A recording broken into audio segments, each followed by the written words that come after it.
দীর্ঘ ২০ বছর পর মঙ্গলবার তারেক রহমানের নেতৃত্বে সরকার গঠন করতে যাচ্ছে বিএনপি।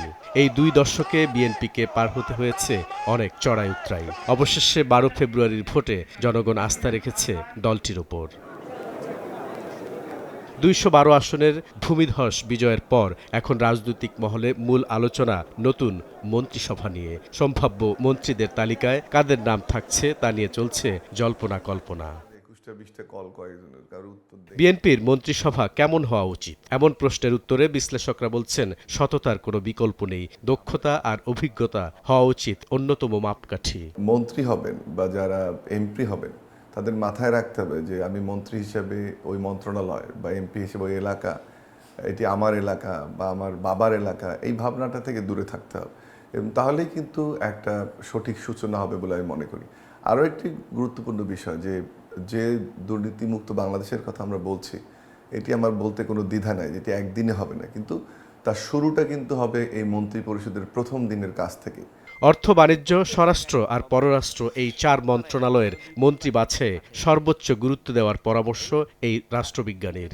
একটা হলো স্পেশালাইজড নলেজ, নীতি নির্ধারণের যে জ্ঞান, আরেকদিকে তার রাজনৈতিক অভিজ্ঞতা। দুইটার মিশেল যাদের মধ্যে আছে তারা অধিকতর ভালো করবে। সরকার যে ধরনের পরিকল্পনা হাতে নিয়েছে, এই পরিকল্পনাগুলো বাস্তবায়ন করতে হলে তার বিদেশের সাথে সম্পর্ককে স্বাভাবিক করতে হবে। আমি অর্থ মন্ত্রণালয়কে ১ নম্বর দিব, পররাষ্ট্র মন্ত্রণালয়কে ২ নম্বর, ৩ নম্বর হচ্ছে স্বরাষ্ট্র, ৪ নম্বর হচ্ছে বাণিজ্য মন্ত্রণালয়।